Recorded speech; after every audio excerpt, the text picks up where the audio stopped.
जय हिंद राष्ट्रबंधुओं। डॉक्टर कुमावत, जयपुर राजस्थान से।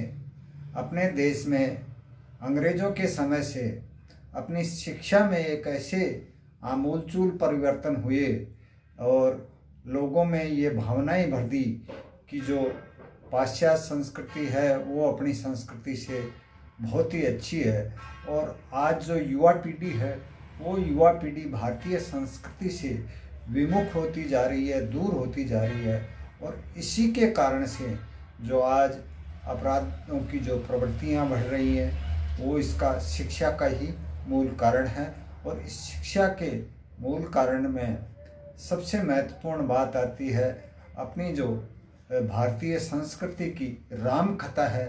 राम कथा से बहुत सी चीज़ें अपने युवा पीढ़ी को सीखने की ज़रूरत है। एक तरह से भगवान राम आदर्श हैं अपने, और अगर उनके जीवन की कुछ अच्छाइयों को भी अपने जीवन में उतार लेते हैं तो अपना जीवन सफल हो सकता है। जब माँ सीता को रावण अपहरण करके लंका ले गए, लंका ले जाने के बाद में भगवान हनुमान वहाँ जा कर के पता किया, और जब लंका की चढ़ाई शुरू की तो भगवान श्री राम ने वहाँ रामेश्वर में समुद्र के तट पर शिव की पूजा युद्ध से पहले या चढ़ाई से पहले करने की सोची। तो सबसे जो बुजुर्ग और अनुभवशाली वहाँ जामवंत थे, तो जामवंत को बुला करके उनसे कहा कि मैं यहाँ शिवलिंग की स्थापना करना चाहता हूँ, तो इसके लिए कोई आचार्य की व्यवस्था हो जिससे मैं ये यज्ञ संपन्न करके और शिवलिंग की स्थापना कर सकूं। तो जामवंत जी ने कहा कि यहाँ जंगल में हम वानरों और पेड़ पौधों के का रहना है, यहाँ ऐसे कोई वो जो आचार्य हैं वो तो मिलना मुश्किल है। तो भगवान राम ने कहा कि आचार्य भी ऐसा चाहिए जो शिव और वैष्णव दोनों परंपराओं का ज्ञाता हो और कर्मकांड का विशेषज्ञ हो। तो फिर जामवंत ने सोचकर कहा कि ऐसा तो एक ही आदमी है जो अपना दुश्मन है, लंकापति रावण। तो भगवान राम ने जामवंत से कहा कि आप एक बार जाकर के बात करके देखे। तो जामवंत लंका में गए, और जब लंकापति रावण को इस चीज़ का मालूम हुआ कि जामवंत आए हैं, जो जामवंत रावण के पिता के मित्र रह चुके थे, तो उन्होंने आदरपूर्वक उनको महल तक लाने की व्यवस्था में जो भी राक्षस थे उनको कहा कि उनको कष्ट नहीं होना चाहिए, और रास्ता बताने के लिए दोनों तरफ राक्षस हाथ जोड़ करके खड़े हो गए और उनको हाथ से ऐसे इशारा करते हुए रावण के महल तक पहुंचाया। रावण के महल में जब जामवंत पहुँचे, थोड़ा सा आकार भारी था, तो रावण ने उनके पैर छू करके प्रणाम किया और उनसे कहा कि मैं लंकापति रावण, राक्षसपति रावण, आपका यहाँ मेरे दिल से स्वागत करता हूँ और आप बैठिए। तो उनको आसन दिया। तो उन्होंने जब आसन ग्रहण कर लिया तो लंकापति रावण ने कहा कि हाँ बताइए पक्षीराज जामवंत, आप किस उद्देश्य से यहाँ आए हैं। तो जामवंत ने कहा कि मेरे यजमान एक शिव की स्थापना करने के लिए यज्ञ का आयोजन करना चाहते हैं, और वो किसी बड़े काम के लिए ये शिव आराधना करना चाहते हैं, यज्ञ करना चाहते हैं। तो उसमें आपको आचार्य बनने के लिए आमंत्रित करने आया हूँ। तो रावण ने कहा कि ये बड़ा काम लंका विजय तो नहीं है। तो जामवंत जी ने कहा कि आचार्य आप ठीक समझ रहे हैं। तो उन्होंने कहा इसके लिए तो मुझे सोचना पड़ेगा, तो आप थोड़ा सा बैठें और मैं सोच करके आपको जवाब देता हूँ। फिर रावण ने पूछा कि ये आपके यजमान कौन हैं? तो उन्होंने कहा, अयोध्या के राजकुमार और दशरथ के पुत्र श्री राम मेरे यजमान हैं और वो ये शिवलिंग की स्थापना के लिए यज्ञ का आयोजन करना चाह रहे हैं, तो आप क्या आचार्य बनना स्वीकार करेंगे? तो उन्होंने कहा, मैं उनके बारे में ज़्यादा तो नहीं जानता, लेकिन वो दूतों के प्रतिपालक हैं, वो दूतों की बहुत ही ख्याल रखते हैं, तो मैं उनके आचार्य बनने के लिए तैयार हूँ। तो जामवंत ने कहा कि आचार्य, इस यज्ञ के लिए क्या क्या व्यवस्थाएं करनी पड़ेंगी वो मुझे बताएं। तो लंकापति रावण ने आचार्य बन के ये कहा कि जब कोई यजमान अपने घर से बाहर हो, जंगल में हो, तो पूरी यज्ञ की जो भी ज़रूरत होती है उसकी व्यवस्था करने की जिम्मेदारी आचार्य की बनती है। ये शास्त्रों का विधान है। और उन्होंने आचार्य बनना स्वीकार किया और अपने जो व्यवस्थापक थे उन्होंने जो भी यज्ञ में सामग्री या जो व्यवस्था थी उसकी व्यवस्था करके पुष्पक विमान में रखवाने का आदेश दिया।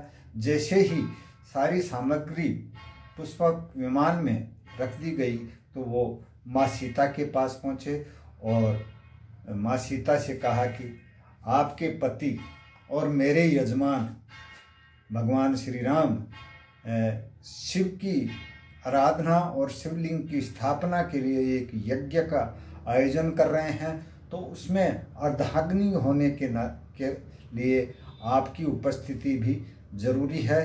तो आप भगवान राम की अर्धांगिनी और मेरे यजमान की अर्धांगिनी के रूप में आप चल कर के इस पुष्पक विमान में बैठें और मेरी ये जिम्मेदारी बनती है कि यज्ञ में जो भी चीज़ों की ज़रूरत हो उसकी व्यवस्था करने का कार्य आचार्य का होता है, अगर यजमान जंगल में हो या घर से बाहर हो तो माँ सीता ने रावण को जो आज्ञा आचार्य कहकर प्रणाम किया, तो रावण ने माँ सीता को अखंड सौभाग्यवती का आशीर्वाद दिया। और देखो, दुश्मन भी हो तो ऐसा हो कि हाथ में खंजर नहीं, आँखों में पानी चाहिए, हे ईश्वर दुश्मन भी हमें खानदानी चाहिए। तो ये एक तरह से उस समय की सतयुग की जो परंपरा थी कि चाहे दुश्मन हो लेकिन अगर आचार्य बन रहे हैं या उस कार्यविधि में पूरी तरह से वो संलग्न रहेंगे तो वो जिस पद पे हैं उसी की मर्यादा का ख्याल रखते हैं। माँ सीता पुष्पक विमान में बैठी और रावण भगवान राम के पास में पहुँचे तो भगवान राम और लक्ष्मण ने खड़े होकर उनको प्रणाम किया और उन्होंने कहा कि आचार्य लंकापति रावण, मैं यहाँ शिवलिंग की स्थापना के लिए एक यज्ञ का आयोजन करना चाह रहा हूँ, तो उसके लिए मैंने आपको बुलाया है। तो रावण ने कहा, क्या व्यवस्था है, कैसी क्या है? तो उन्होंने कहा कि मैं तो तैयार हूँ और व्यवस्था के लिए तो आपने कह ही दिया था। तो बोले, आपकी अर्धांगिनी कहाँ है? तो बोले, अर्धांगिनी तो नहीं है। ऐसी कोई शास्त्रीय विधि हो, ऐसा कोई विधान हो जिसमें अर्धांगिनी के बिना ये यज्ञ संपन्न हो सके? अब ये तो कैसे कह दें कि इसके कारण आप ही हैं? तो रावण ने कहा, तीन ही परिस्थितियों में ऐसी शास्त्रों के अनुसार, शास्त्रों में विधान है कि तीन परिस्थितियां हों, एक तो आप विदुर हों या आप अविवाहित हों या आपको आपकी पत्नी ने परित्याग कर दिया हो। इन तीन स्थितियों में ही शास्त्र के अनुसार आप अकेले यज्ञ करवा सकते हैं। तो बोला, ये तीनों तो नहीं हैं।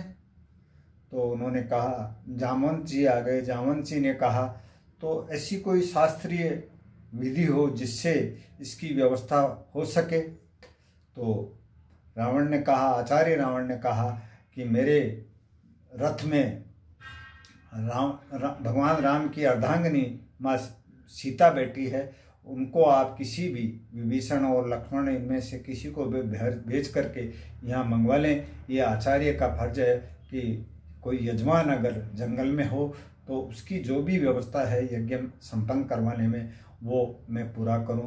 फिर माँ सीता आई और आकर के जब दोनों उस पूजा में बैठे तो उन्होंने कहा कि शिवलिंग कहाँ है, तो बोले थोड़ा सा वो भगवान हनुमान हैं वो शिवलिंग लेने गए हुए हैं। तो रावण ने कहा मुहूर्त में देरी नहीं हो सकती, मुहूर्त टल नहीं सकता है, तो सारी व्यवस्थाएं मैं करके लाया हूँ। फिर उन्होंने पूरे विधि विधान से शास्त्रीय विधि से शिवलिंग की स्थापना की। जब तक हनुमान भी अपना शिवलिंग लेकर के आ गए तो उन्होंने कहा, बोला मैं तो शिवलिंग लेके आया हूँ महाराज, अब इसको उठाओ। तो भगवान राम को ये लगा कि इसको अपने बल पे थोड़ा सा अहंकार है, तो उन्होंने कहा कि आप ही उठा लो इसको। तो उन्होंने अपनी पूरी ताकत लगा दी, वो शिवलिंग हिला भी नहीं। तो ऐसी पूजा और ऐसी जो शास्त्रीय विधियां थी उससे उस शिवलिंग को स्थापित किया, जो अपने 12 ज्योतिर्लिंगों में एक शिवलिंग है जिसको लंकेश्वर का शिवलिंग कहते हैं। और फिर भगवान राम ने हनुमान का मन रखने के लिए ये आदेश दिया कि आप भी यहाँ जो आप लेकर के आए हो उस शिवलिंग की स्थापना कर सकते हो। तो फिर विधि विधान से हनुमान के द्वारा लाए हुए शिवलिंग की भी वहाँ स्थापना हुई, जिसे हनुमानेश्वर के नाम से जाना जाता है। जब सब काम संपन्न हो गया तो माँ सीता और भगवान राम ने आचार्य रावण से कहा कि महाराज आपकी दक्षिणा। तो आचार्य रावण ने कहा कि आप जंगल में हैं तो आप मेरे को इस समय दक्षिणा देने के लिए में सक्षम नहीं हैं, और आप लंकापति रावण को क्या दक्षिणा दे सकते हैं, आपके ऊपर ये दक्षिणा मेरी तरफ से बाकी रही। तो भगवान राम संकोच में पड़ गए। उन्होंने कहा कि आचार्य मैं इस आपकी दक्षिणा देने के योग्य हो जाऊं तो ये दक्षिणा दे सकूं, तो आप मुझे बताइए तो सही कि क्या दक्षिणा देनी है।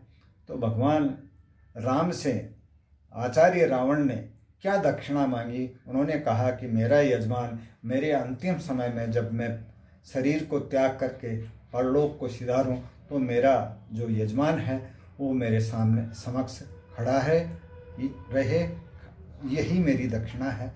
तो उस समय में हर आदमी में मर्यादा थी, दुश्मनी अलग जगह थी, लेकिन जिस पद के ऊपर उनको नियुक्ति मिलती थी उस पद की गरिमा रखते हुए पूरी निष्ठा के साथ में वो कार्य संपन्न करवाया रावण ने।